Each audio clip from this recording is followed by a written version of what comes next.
We have some new developments from the National Hurricane Center I'm going to get to right now. We're starting off here at 6:30 this Monday morning with an 80% chance of tropical development over 5 days. First time this morning, National Hurricane Center saying a 10% chance just over the next 2 days. That's because forecast models are starting to become a little bit more concise of where this is going. Let's get to today. For your Monday, it's just hot, it's humid, 97, feeling closer to about 106 this afternoon. So back to that tropical development.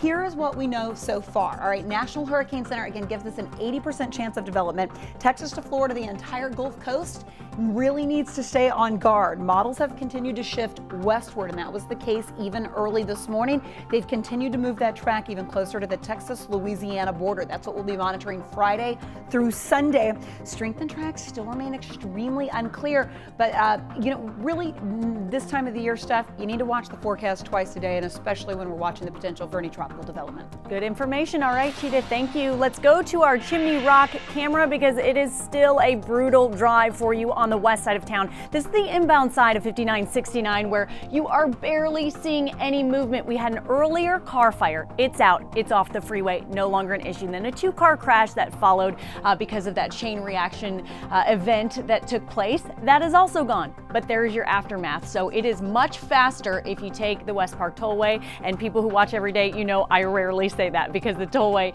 chunks up on its own, but it is moving faster, and we've got another problem that we're going to look at coming up on the East Beltway. Lisa. All right, Steph, thank you. Today, David Temple goes on trial again for the 1999 murder of his pregnant wife. That crime made national headlines.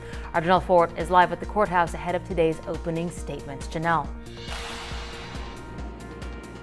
Hey Lisa, good morning. Well, that retrial, it starts here in just a few hours. And speaking with Belinda Temple's family, they say that they're just hoping that soon they will finally be able to close this chapter.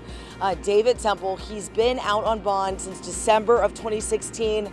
That's when the court overturned that initial conviction. Misconduct on the prosecution side eventually won Temple a new trial. Court found the state withheld evidence that could have helped the defense. Now, he's always maintained his innocence, and the defense says this time around they're going to prove it.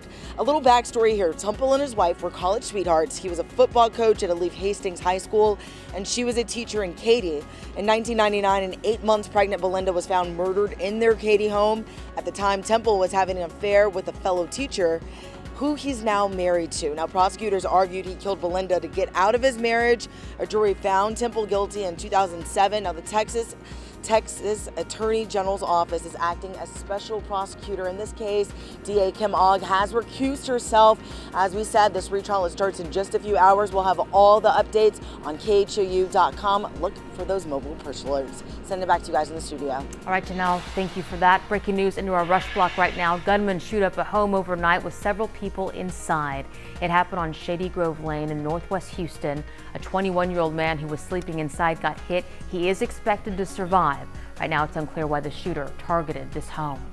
This story has gone viral, making national headlines overnight. Starbucks is now apologizing after an employee asked 6 off-duty police officers to leave.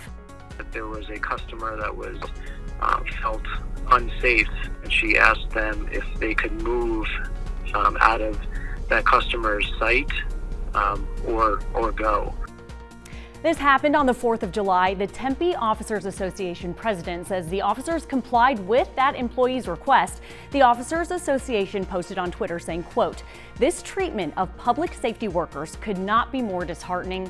While the employee was polite, making such a request at all was viewed as offensive." Starbucks apologized, saying it is taking steps to ensure this doesn't happen again. Your rush block continues with today's other big stories. A man turns himself in for the road rage shooting that set off a fireworks explosion and burned a family. 18-year-old Byron Rivera is in custody for the 4th of July shooting off West Mount Houston.